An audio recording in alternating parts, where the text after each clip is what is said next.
Oui, Madame la Présidente, mes chers collègues, la crise sanitaire qui découle de la pandémie que subissent notre pays et l'Occitanie ne doit pas servir de prétexte à votre exécutif pour masquer des résultats économiques qui auraient été de toute façon en berne. Rappelons à toute fin utile que la région est en charge du développement économique depuis 2004. C'est l'une des compétences majeures de notre collectivité.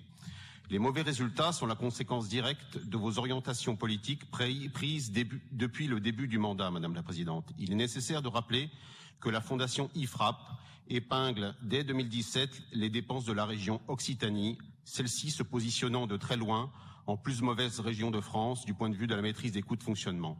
Avec 313 € par habitant dépensés cette année-là, hors transfert de compétences, soit une augmentation de 17% par rapport à l'année précédente, l'Occitanie est de loin la région la plus mal gérée de France.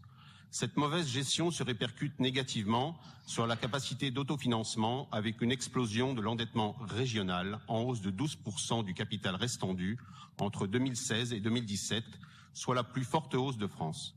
Tout ceci sans aucun plan clair de désendettement.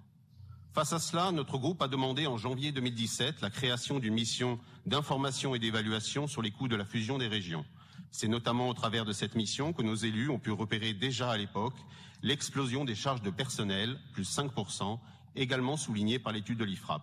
Sur le mandat, les dépenses de personnel ont augmenté de plus 25,7%, soit 68 millions d'euros.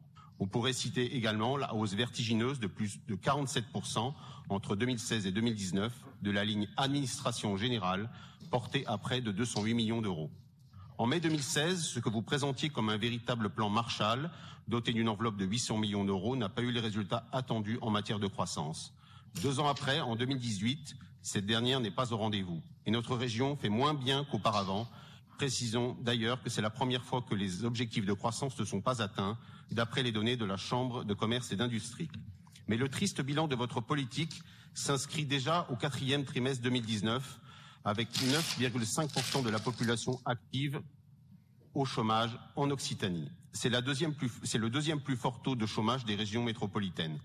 Parmi les 30 zones d'emploi de France métropolitaine qui enregistrent les plus forts taux de chômage fin 2019, 11 sont situés en Occitanie, avec au sein de la région des disparités territoriales qui apparaissent très marquées. Mais s'il y a une stabilisation remarquée fin 2019, il est encore supérieur à son niveau de 2007 dans la plupart des bassins d'emploi. Alors, me direz-vous, la crise sanitaire n'a bien évidemment rien arrangé. Et nombreux sont les habitants de notre région qui, au-delà des drames humains engendrés par l'épidémie, se sont vus perdre leur emploi ou leur activité. Mais force est de constater, Madame la Présidente, que même avant la pandémie, vous aviez été incapable de faire baisser durablement le chômage et les inégalités territoriales. C'est en fin de compte avec cette crise, malheureusement, que l'on réalise bien un peu tard que le milliard d'euros de surcoût de la fusion Midi-Pyrénées-Languedoc-Roussillon aurait pu soutenir face à la crise notre économie et nos emplois. Ce milliard qui avait été évalué par vos services, Madame la Présidente, dans une note qui est toujours restée confidentielle. Alors, il ne vous aura d'ailleurs pas échappé qu'il correspond exactement aux milliards d'euros de dettes supplémentaires que vous avez creusées durant votre mandat et qui reposent aujourd'hui sur les épaules des contribuables de notre région. Mais l'espoir est là, la perspective d'un changement de majorité régionale et du prochain mandat qui s'ouvre à nous laisse augurer pour les habitants et les habitantes d'Occitanie des orientations politiques nouvelles, soucieuses de l'intérêt de tous, de l'équité entre les territoires, sans ostracisme ni sectarisme. Je vous remercie.